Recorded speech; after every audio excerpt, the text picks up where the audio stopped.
नमस्कार, ABP news में आपका स्वागत है। मैं हूं रोहित सिंह सावल। भारत का हूं, भारत की बात करता हूं। राजनीति में खामोशी के बड़े गहरे मायने होते हैं। इस खामोशी का हर कोई अपने लिहाज से विश्लेषण करता है, इतिहास और वर्तमान की घटनाओं को जोड़ता है और जो निचोड़ निकलता है उसके आधार पर भविष्यवाणी की जाती है। उत्तर प्रदेश में बीजेपी की राजनीति का हाल इन दिनों कुछ ऐसा ही है। चर्चाएं तो तमाम है, लेकिन कोई भी खुलकर कुछ नहीं कह रहा।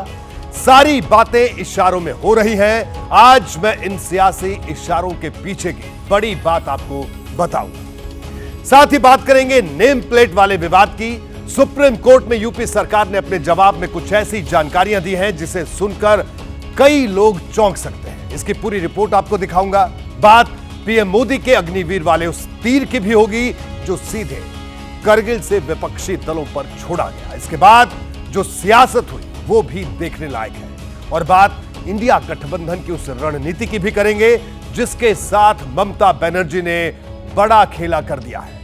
क्या है वो खेला, इसकी पूरी रिपोर्ट में आपको बताऊंगा। लेकिन शुरुआत उत्तर प्रदेश से, जहां इशारों वाली सियासत का नया अध्याय शुरू हो गया है। आज एक नया इशारा आया डिप्टी सीएम ब्रजेश पाठक की तरफ से। केशव मौर्य की तरह ही ब्रजेश पाठक भी मंडल वाली समीक्षा बैठक में नहीं पहुंचे। हर किसी के मन में यही सवाल है कि आखिर ऐसा क्यों हो रहा है। आज मैं इसके पीछे की एक बड़ी खबर आपको बताने वाला हूं। यह खबर आपको बताएगी कि खटपट की शुरुआत हुई कहां से थी, लेकिन उससे पहले आज की हलचल देखिए जिसके आधार पर अखिलेश यादव ने यूपी की सियासत में दिल्ली वाले वाईफाई का मुद्दा छेड़ दिया है।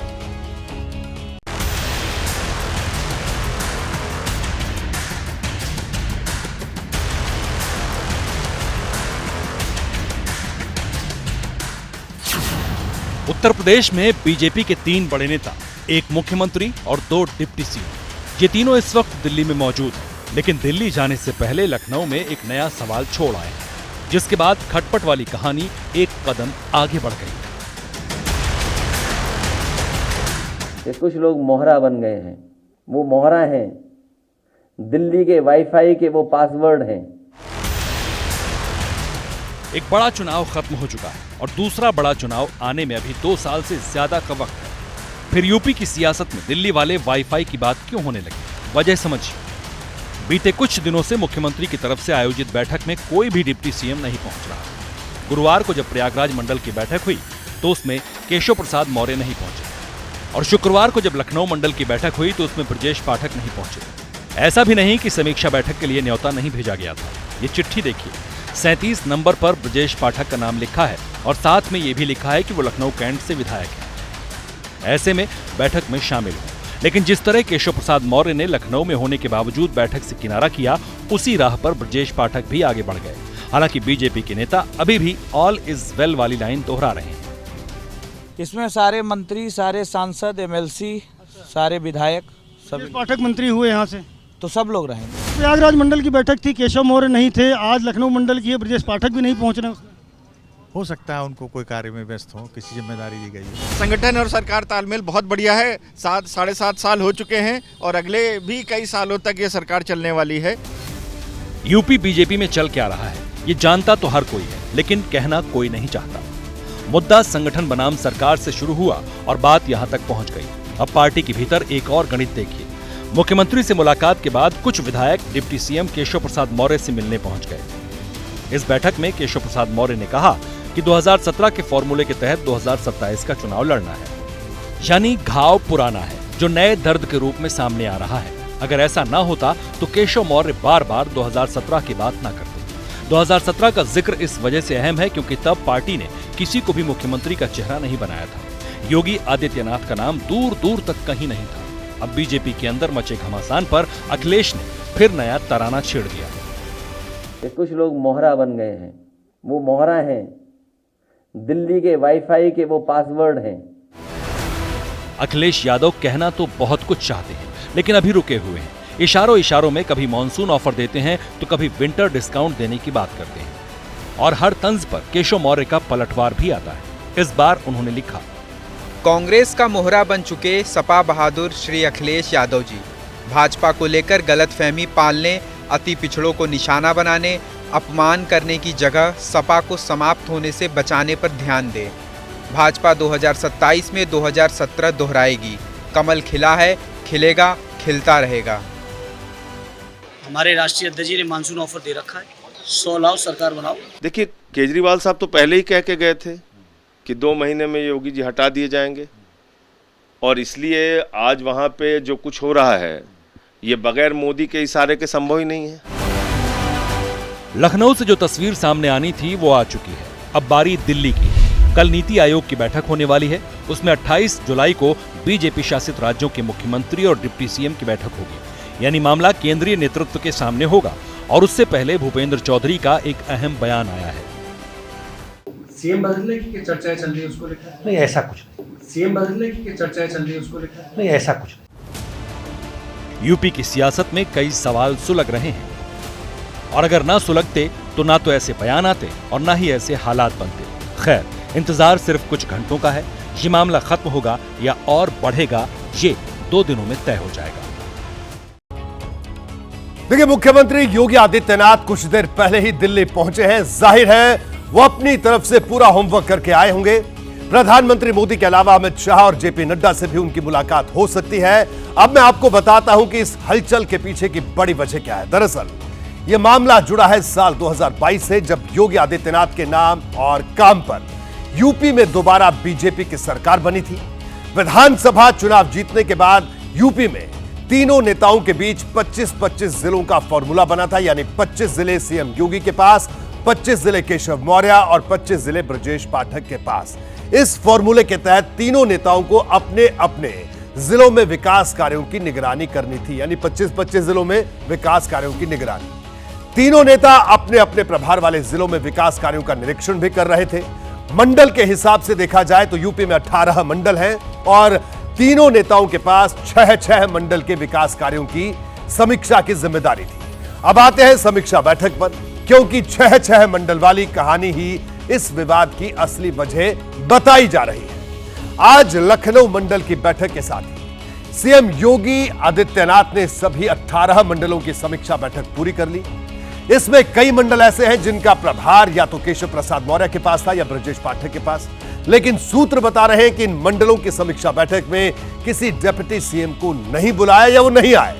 डिप्टी सीएम को सिर्फ उस मंडल की समीक्षा बैठक के लिए बुलाया गया जहां से वो संबंध रखते हैं।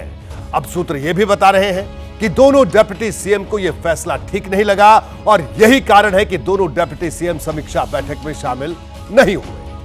मुख्यमंत्री योगी आदित्यनाथ पिछले 20 दिनों में से समीक्षा बैठक कर रहे थे।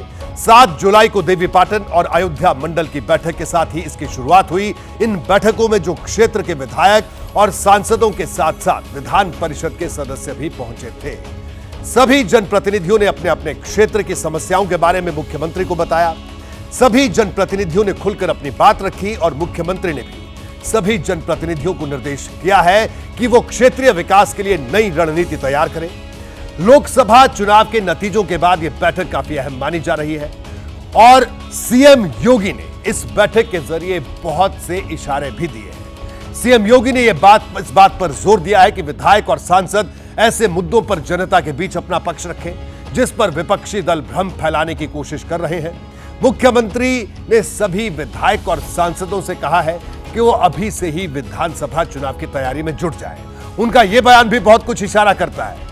खैर, बढ़ते आगे और अब बात अगली खबर की करेंगे, लेकिन उससे पहले एक और अहम बात मैं आपको बता दूं। अहम बात यह उत्तर प्रदेश से जुड़ी हुई कि जिस तरह की अटकलें और कयास लगाए जा रहे हैं, सूत्र जो बातें बता रहे हैं उनका खंडन कोई नहीं कर रहा है। ना तो डिप्टी सीएम कर रहा है, ना तो सरकार की तरफ से कोई, यानी कोई ये कहने को तैयार नहीं है कि दोनों उप मुख्यमंत्री क्यों समीक्षा बैठकों में शामिल नहीं हुए। बहरहाल रुक करेंगे अगली खबर का। उत्तर प्रदेश से ही कांवड़ मार्गों पर दुकानों का नाम बदलने का मामला आज फिर सुप्रीम कोर्ट की चौखट पर था।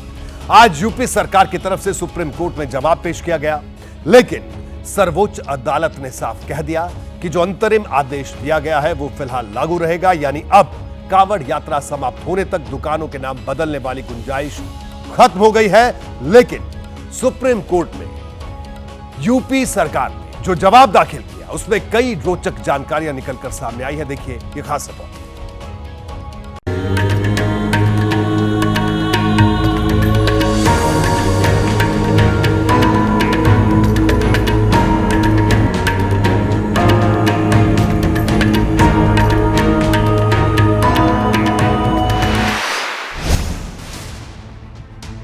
दुकान का नाम राजा राम भोज फैमिली टूरिस्ट ढाबा, मालिक वसीम। दुकान का नाम राजस्थानी खालसा ढाबा, मालिक फुरकान। दुकान का नाम पंडित जी वैष्णो ढाबा, मालिक सनव्वर। हैरान मत होइए, मुजफ्फरनगर और उसके आसपास के जो ढाबे हैं उनका हाल कुछ ऐसा ही है। कहीं गफ्फार की दुकान पर गणपति का नाम छपा है तो कहीं सलीम भाई शंकर जी के नाम पर शटर खोलकर बैठे हैं। और यही दलील लेकर यूपी सरकार सुप्रीम कोर्ट पहुंची, लेकिन कोई फायदा नहीं हुआ। सुप्रीम कोर्ट ने पिछली बार जो अंतरिम आदेश दिया था फिलहाल के लिए वही जारी रहेगा। सुनवाई कम से कम 3 हफ्ते के लिए टाल दी गई है, यानी अब कोई फायदा नहीं, क्योंकि तब तक कांवड़िए जल लेकर अपने अपने शहर लौट चुके होंगे। अब अगर कोर्ट कोई आदेश देगा तो वो भविष्य के लिए लागू होगा। सुप्रीम कोर्ट ने इंटरप्रेट कर उन्होंने इसे विभाजनकारी मैं मानता हूँ कि उत्तर प्रदेश सरकार की जो प्ली है वो गलत है। सुप्रीम कोर्ट अपनी बात पे कायम है। सुप्रीम कोर्ट ने आज की सुनवाई में एक बार फिर साफ किया कि दुकानदार जो चाहे वो नाम रख सकते हैं, इसके लिए कोई अनिवार्यता नहीं होगी। कांवड़ियों की तरफ से जो वकील पेश हुए उन्होंने दलील दी कि कांवड़ियों को इस वक्त सात्विक खाने की जरूरत होती है जो बिना प्याज लहसुन के हो। उदाहरण देते हुए कहा कि मान लीजिए कि माता दुर्गा ढाबा नाम पढ़कर अंदर जाते हैं और पता चलता है कि मालिक और स्टाफ अलग हैं तो समस्या होगी। अगर उनके अधिकार हैं तो हमारा भी धार्मिक अधिकार है। इस पर जज ने कहा कि हमने सिर्फ ये कहा है कि दुकानदार का नाम लिखने को बाध्य न किया जाए। अगर कोई लिखना चाहता है तो कोई रोक नहीं है, जिसे पढ़ना है पढ़कर जाए। कुल मिलाकर योगी सरकार ने नेम प्लेट वाला जो आदेश दिया था वो फिलहाल इस बार लागू नहीं हो सकता। जो दुकानें जैसी हैं वैसी ही चलती रहेंगी। उधर दूसरी तरफ सियासत की दुकान भी दोबारा खुल गई है। अगर सुप्रीम कोर्ट ने इशारा कर दिया, अक्लमंद को इशारा काफी है। अपने पांव पे कुल्हाड़ी मार रहे हैं। एक डेमोक्रेसी में ये सब नॉनसेंस नहीं चलती है। कांग्रेस भूल गई कि दुकान पर दुकान मालिक का नाम, प्रोडक्ट का नाम क्या है ये लिखना अनिवार्य। कांग्रेस के समय में 2006 में सेंट्रल एक्ट पास किए, उससे कोई अलग नहीं है। नेम प्लेट पर अभी सियासत थमी भी नहीं थी कि हरिद्वार से एक नया वीडियो आ गया। कांवड़ मार्ग पर जो मस्जिद है उसे प्रशासन ने सफेद कपड़े से ढक दिया है। विपक्ष अब इस पर सवाल उठा रहा है। हालांकि विवाद बढ़ने पर इन पर्दों को हटा दिया गया। एक तस्वीर सहारनपुर से भी आई। कांग्रेस सांसद इमरान मसूद देहरादून रोड पहुंचे और कांवड़ियों को फल बांटे।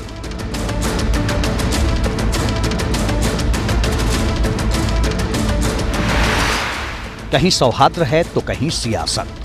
मुरादाबाद में हिंदू युवा वाहिनी से जुड़े कुछ लोग श्री कृष्ण दूध भंडार पर पहुंच गए। आरोप लगाया कि संचालक मुसलमान है और चेतावनी दी कि दुकान का नाम बदल लें। वीडियो वायरल हो चुका है। साने आलम नाम है तो ओरिजिनल नाम से काम करो ना, अपने जो रियल नाम है। 5 साल होगा, 5 साल से लोग बेवकूफ बनने। तो खैर ये तो बात थी नाम बदलने वाली सियासत की। अब बढ़ते आगे और अब बात अग्निवीर पर प्रधानमंत्री नरेंद्र मोदी के उस तीर की जो सीधे करगिल से विपक्ष की तरफ छोड़ा गया। प्रधानमंत्री ने कहा कि विपक्ष के नेता युवाओं को भ्रम में डालने की कोशिश कर रहे हैं। उन्होंने 1 रैंक 1 पेंशन से लेकर सेना से जुड़े तमाम मुद्दों पर कांग्रेस को कटघरे में खड़ा किया। वहीं शाम होते होते उत्तर प्रदेश की योगी सरकार ने अग्निवीरों के लिए बड़ा ऐलान कर दिया। अब यूपी में अग्निवीरों को पुलिस और पीएसी भर्ती में आरक्षण मिलेगा। वहीं उत्तराखंड सरकार ने भी अग्निवीरों को आरक्षण देने का फैसला किया है।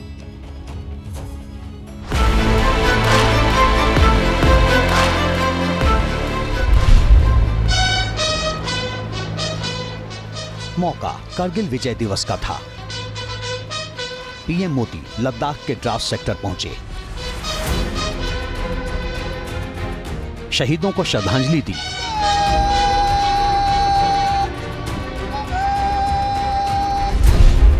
लेकिन बात सिर्फ इतनी नहीं थी। पीएम मोदी मन बना चुके थे कि निशाना कहां कहां लगाना है। शुरुआत पाकिस्तान से हुई। भारत माता की आवाज पहाड़ी के उस पार सुनाई देनी चाहिए। भारत माता की। पाकिस्तान ने अतीत में जितने भी दुष्प्रयास किए उसे मुंह की खानी पड़ी है, लेकिन पाकिस्तान ने अपने इतिहास से कुछ नहीं सीखा है। प्रधानमंत्री का संबोधन 30 मिनट से ज्यादा का रहा। कुछ देर तक सेना के पराक्रम की गाथा सुनाई। नाम लेकर पाकिस्तान को आतंकवाद के कटघरे में खड़ा किया। जम्मू कश्मीर के विकास की बात कही और आखिर में सीधे उस मुद्दे पर आ गए जिस पर बीते कुछ वक्त से विपक्ष हमलावर है। अग्निपथ योजना के जरिए देश ने इस महत्वपूर्ण सपने को एड्रेस किया। अग्निपथ का लक्ष्य सेनाओं को युवा बनाना है। अग्निपथ का लक्ष्य सेनाओं को युद्ध के लिए निरंतर योग्य बनाए रखना है। दुर्भाग्य से राष्ट्रीय सुरक्षा से जुड़े इतने संवेदनशील विषय को कुछ लोगों ने राजनीति का विषय बना दिया। अग्निपथ योजना जब से शुरू हुई है तभी से विपक्ष इस पर सवाल उठा रहा है। कांग्रेस ने तो लोकसभा चुनाव के घोषणा पत्र में इस योजना को खत्म करने की बात लिख दी। आज पीएम मोदी ने इस योजना से जुड़े विपक्ष के कई सवालों का जवाब भी दिया।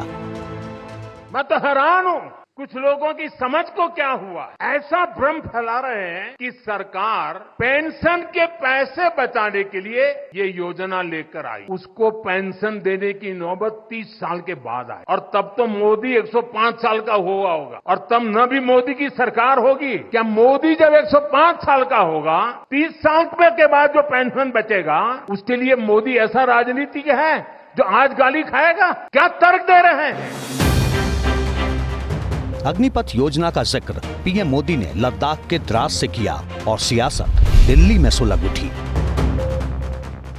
कम से कम कारगिल दिवस पे ये सब पॉलिटिक्स करने की जरूरत नहीं है। क्या जानते हैं सेना के बारे में? कभी सेना का ड्यूटी करे? बैठ के एसी रूम में फैसला करके कोई स्पीच लिख के दिया, हम बोल दिए, गलत।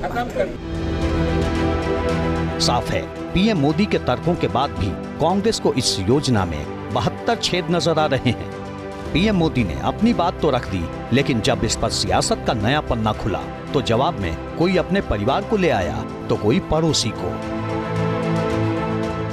अग्निवीर में आज हमारी बिटिया भी फौज की तैयारी कर रही है, तो आप ये सोचिए इस तरह से कितनों बच्चों का ये लोग मनोबल तोड़ रहे हैं, एक भरोसा तोड़ रहे हैं। कारगिल में मेरे गांव का भी शहीद हुआ है, हम आज भी उसको याद करते हैं। क्या प्रधानमंत्री जी कैसे?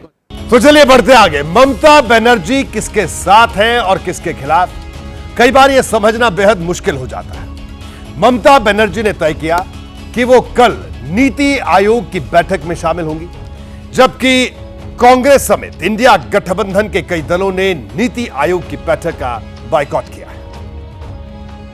Our government has made concerted efforts to fulfill the commitments in Andhra Pradesh Reorganization Act.